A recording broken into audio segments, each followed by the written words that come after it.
students, how are you all? Welcome to the today's video, chapter 1. Okay children, तो last video में हमने chapter 1 जो था उसमें दयानंद सरस्वती के बारे में, रामकृष्णा परमहंस के बारे में जाना था. ओके चिल्ड्रंस, तो आज हम देखेंगे स्वामी विवेकानंद के बारे में. ओके चिल्ड्रंस, तो देखिए, ए बंगाली ग्रेजुएट नेम्ड नरेंद्रनाथ धक came into contact with Ramakrishna Paramhans who reciprocate his quest for knowledge. तो एक बंगाल के जो ग्रेजुएट थे उनका नाम क्या था? नरेंद्रनाथ दत्त. वो किनके कांटेक्ट में आए? रामकृष्णा के कांटेक्ट में, रामकृष्णा परमहंस के उनके कांटेक्ट में आए. जो कैसे कांटेक्ट में आए? तो उनका जो नॉलेज था वो बहुत ही अच्छा था. Narendra became a disciple of Ramakrishna and became an ascetic later, acquiring the name Swami Vivekananda. तो ये जो नरेंद्र थे वो एक डिसिपल मीन्स एक स्टूडेंट बन गए. किनके स्टूडेंट बन गए थे? रामकृष्णा के. और वो क्या बन गए? एसेटिक मीन्स सन्यासी. Okay, later acquiring the name Swami Vivekananda. He did an intensive study of an Indian and western philosophy. तो उन्होंने किनकी स्टडी की? इंडियन और वेस्टर्न के बारे में उन्होंने स्टडी की. तो Swami Vivekananda advised people to serve the poor and look for God in needy people. तो स्वामी विवेकानंद ने ऐसे एक सलाह दी कि आप गरीब लोग की सेवा करो और आप लोग को जो जरूरियतमंद है, जो जरूरियत लोग है, उनमें तुम्हें क्या दिखाई देगा? भगवान दिखाई देगा. He imbibed pride for our rich culture heritage and faith in a bright future in the Indian youngsters. He imbibed pride मतलब कि उन्हें एक गर्व जैसे महसूस हुआ और वो जो एक रिच कल्चरल के हेरिटेज में लेकर आए और अपना जो फ्यूचर जो था यंगस्टर्स का वो एकदम ब्राइट था. He attended the parliament of the religious in Chicago in the United states in the year 1893. तो जो पार्लियामेंट के रीजन्स, जो पार्लियामेंट थे कहाँ के? शिकागो के. उनके साथ उन्होंने मीटिंग की, अटेंड किया. With his influential speech he provided understanding about the Indian philosophy and culture. जो उन्होंने उनकी स्पीच, किनकी? ये अपने स्वामी विवेकानंद की जो स्पीच थी उन्हें सुनकर उन्हें क्या लगा? उनको इंडियन फिलोसफी के बारे में पता चला. He propagated the Indian culture but touring various countries like the United States, Europe, Egypt, China, Japan etcetera. तो उन्होंने क्या किया इंडियन कल्चर को? By touring various countries. वो बहुत सारे कंट्रीज में गए और जैसे कौन से थे, कौन से स्टेट्स गए? तो कि यूरोप, इजिप्ट, चाइना, जापान, ये सब लोग. He was an ardent supporter of the Indian culture and डिवोल्ट नेशनलिस्ट. वो एक बहुत ही अच्छा सपोर्टर था इंडियन कल्चर के लिए और एक नेशनलिस्ट मतलब कि राष्ट्रीय सेवक भी एक अच्छी तरह से था. He gave the legendary slogan to the Indians. उन्होंने एक स्लोगन दिया इंडियंस को, arise, awake and stop not still the goal is achieved. तो विवेकानंद ने कहा एराइज, ओके, जागो, जागृत हो, उठो, और जब तक तुम लोग की जो मंजिल हासिल नहीं होती तब तक तुम लोग मत रुको. Swami Vivekananda established the Ramakrishna mission in Calcutta in the year 1897 CE in the name of his guru. तो रामकृष्णा, जो स्वामी विवेकानंद थे, उन्होंने एक मिशन स्टार्ट किया और मिशन का नाम था रामकृष्णा. वो कहाँ पर किया था? कलकत्ता में किया था. कौन से साल में किया था? 1897 में. किनके नाम पर किया था? गुरु के नाम पर. इट हैड इस हेडक्वार्टर्स एट बेल्लूर. तो उनके जो क्वार्टर्स थे वो कहाँ पर थे? बेल्लूर में. तो this mission adopted the ideals of service to mankind through various works. तो मिशन जो लगाया था उसका मेन एम क्या था? कि लोगों को आइडल सर्विस अच्छी सी मिले और एक ही जगह नहीं, बहुत सारे कामों में उनकी हेल्प करे. The mission followed the slogan. तो इनका जो मिशन था उनका स्लोगन क्या था? Service to a man is a service to a god. लोगों की सेवा में ही भगवान की सेवा है. By gaining motivation for the life of the Ramakrishna Paramhansa, this mission open schools across the nations of impacting educations. तो ये मिशन जो है वो मिशन ने क्या किया? बहुत सारे रामकृष्णा के नाम से बहुत सारे स्कूल्स खोले. Hospitals were run by the mission to help the people in need. तो ऐसे नहीं, सिर्फ स्कूल नहीं, हॉस्पिटल भी खुले गए. Even today the branches of mission are functional in India and abroad. आजकल भी हमें इनके मिशंस अपने इंडिया में और देश विदेश में देखने मिलते हैं. Reformation movements in the Muslim community, जो रिफॉर्मेशन चेंजेस जो आए थे मूवमेंट्स जो मुस्लिम कम्युनिटी में, वो देखते हैं. In the early 19th century social and religious reforms were initiated in Muslim community under the leadership of people like Haji Shiratullah from Bengal and Sir Syed Ahmad Khan from Rai Bareilly in Uttar Pradesh. तो देखा जाए तो 19th century में ये जो नए नए reforms आए थे वो किनसे, तो मुस्लिम कम्युनिटी थे. उनके लीडर कौन थे तब, तो के लीडरशिप के नीचे आए थे, और उनके जो थे वो थे हाजी शिरातुल्लाह, वो बंगाल के थे, और सर सैयद अहमद खान जो थे वो बरेली के थे, उत्तर प्रदेश के. तो इन्होंने क्या किया, कम्युनिटी जो है वो आयोजित की, किनकी, Muslim community. They were motivated by the preachings of the religious leader Shah Waliullah of Delhi. तो वो लोग को मोटिवेशन मिला किनके, तो के जो लीडर थे दिल्ली के वो थे शाह वलीउल्लाह, उनसे उनको मोटिवेशंस मिले. They believed that the Britishers could establish their rule in our country as the Islam in India was becoming weaker and corrupted. तो उनके मन में ये हुआ, जो ब्रिटिशर्स है वो अपना रूल जो है वो इंडिया में जमा रहे. कैसे जमा रहे, तो क्या वो लोग इस्लाम है इंडियन के, और ऐसे वो लोग अपने जो कम्युनिटी थी वो एकदम वीकर होती जा रही थी. They started Wahabi movement in order to strengthen the Islamic religion and culture and also to make it purer. तो इन लोगों ने, किसने, तो कि ये हाजी शिरातुल्लाह और सैयद अहमद खान जो थे वो दोनों ने, और किनके प्रीचिंग्स के लेकर, मीन्स किनके हेल्प से, तो के शाह वल्लुहा जो दिल्ली के लीडर थे उनके हेल्प से एक मूवमेंट स्टार्ट किया, और मूवमेंट का नाम था वहाबी मूवमेंट में. तो उन्होंने क्या किया, स्ट्रेंथन मतलब कि स्ट्रॉन्ग बनाया इस्लामिक रिजल्ट और उनके कल्चर्स को, और उन्हें एकदम प्योरर बनाते गए. Many Muslims started acquiring English education due to the impact of the Wahhabi movement and the growing influence of the western culture. तो बहुत सारे मुस्लिम्स है वो लोग क्या हासिल करने लगे, इंग्लिश एजुकेशन जो है वो हासिल करने लगे. किनके चलते, तो के वहाबी मूवमेंट के चलते. जो मूवमेंट किसने चालू किया था, सैयद अहमद ने और सहीज शिरादुल्लाह. Movement and the growing influence of the Western culture. However, due to the orthodox nature of the ulema, a large number of Muslims remain deprived of the English education, social awareness and reforms. तो बहुत सारे लोग जो थे Muslims के वो remain डिप्रीव्ड हुए थे इंग्लिश एजुकेशंस को लेकर, और उनको इसके बारे में वो सोशल के मतलब कि समाज के जो पोषण हो रहा था उससे वो लोग अवेयर थे. That is why the education of the Muslims and the subsequent rise of the middle class was not satisfactory. तो इसके चलते देखा जाए तो मुस्लिम्स के जो मिडिल क्लास है वो लोग को सेटिस्फैक्शन नहीं मिला था. Sir Syed Ahmed Khan was born in aristocrat family. वो बहुत अच्छे फैमिली से जन्म लिया था, किसने, सैयद अहमद ने. During the revolt of 1857 he was serving the East India Company as an employ and had remained loyal to the company. तो 1857 में वो जो थे वो ईस्ट इंडिया कंपनी में एक एम्प्लॉय थे, और वो remained loyal to the company, और जो कंपनी में उनका बहुत अच्छा नाम था. After his retirement in 1869 CE, he went to England and was influenced by the liberal ideas of the West. उसके बाद वो रिटायर होने के बाद कहाँ गए, इंग्लैंड में, और वहाँ पर उनके आइडियाज़ जो थे उन्होंने इन्फ्लुएंस किए. He advocated the idea of acquiring the English education as a means to reform the Muslim community of its orthodox attitude and backwardness.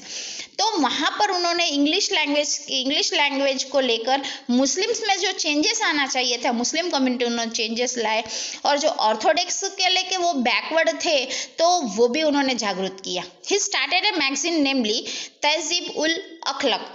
तो उन्होंने एक मैगजीन स्टार्ट की, मैगजीन का नाम था तहजीब उल अखलक. कौन से साल में की थी, 1870. He established the Aligarh Muslim college in 1879 CE which is known as Aligarh Muslim university.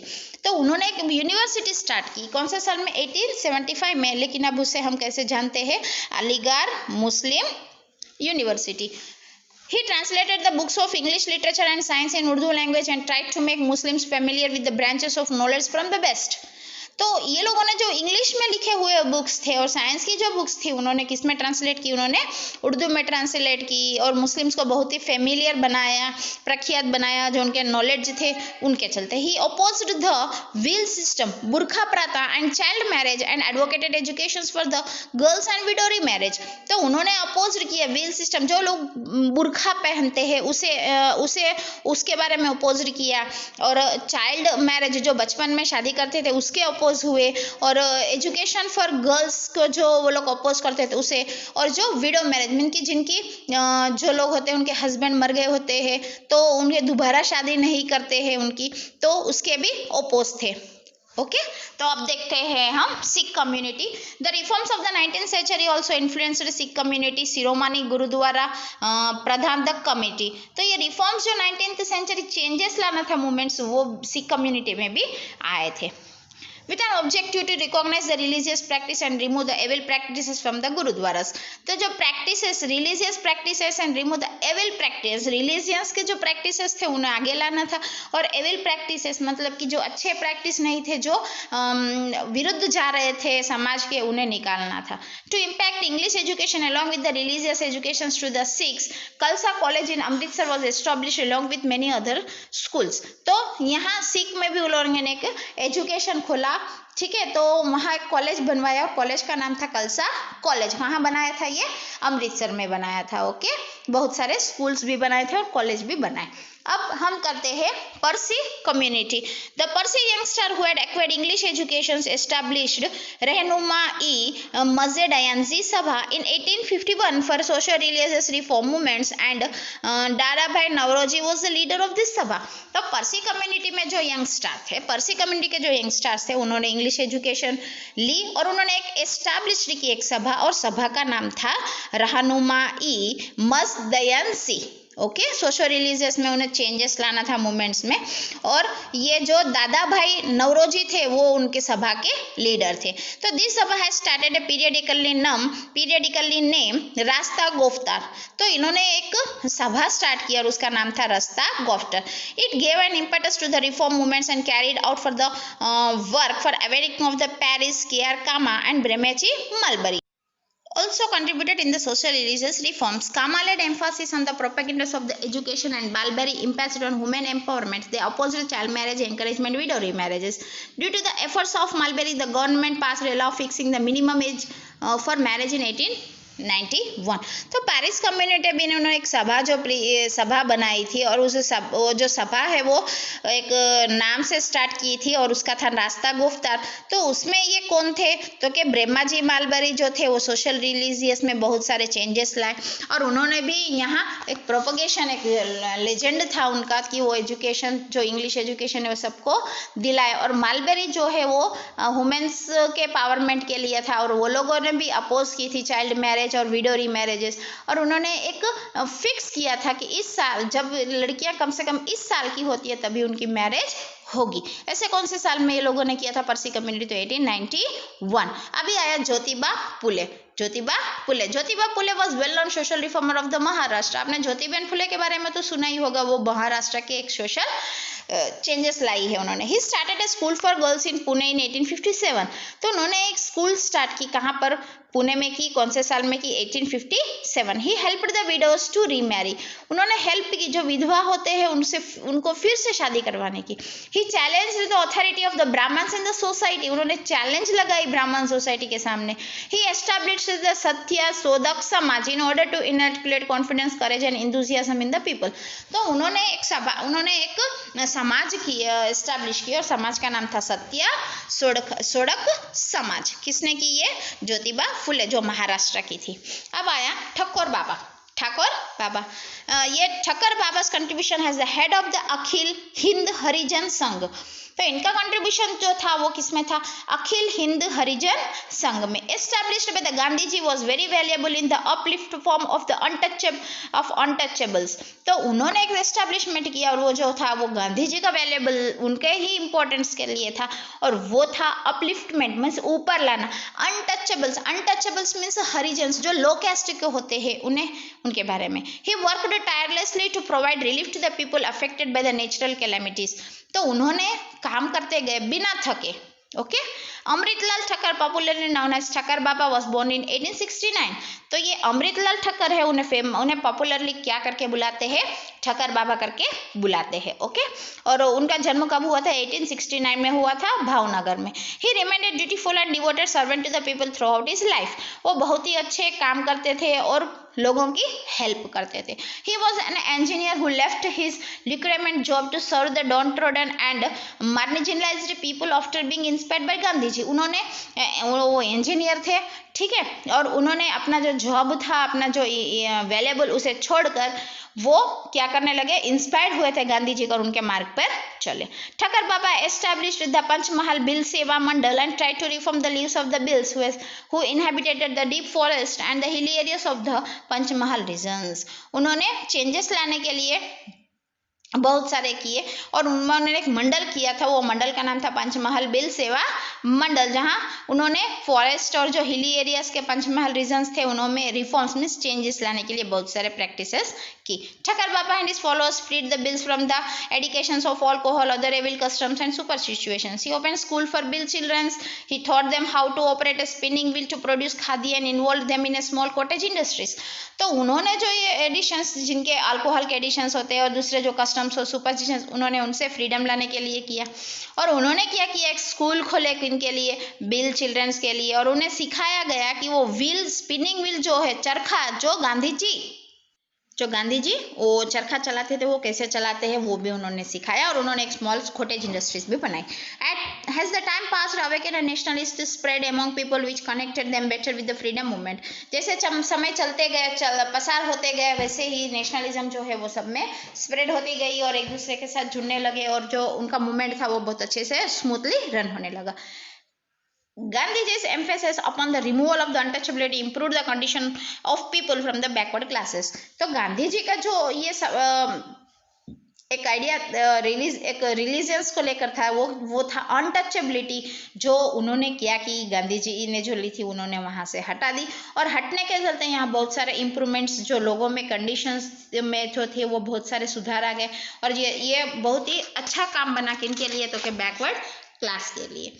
Okay children's, तो यहाँ पर हम लोग का जो सेशन था वो भी कंप्लीट होता है, हम लोग का चैप्टर है फर्स्ट वो भी कंप्लीट हो गया। ओके चिल्ड्रंस, तो टेक्स्ट बुक निकाल कर आप इसे रीड कीजिएगा, और उसके पीछे जो पेज नंबर 6 पर एक्सरसाइजेस दी है उस एक्सरसाइज को भी आप लोग ध्यान से पूरा करिएगा। Okay childrens, so bye bye, take care and have a good day.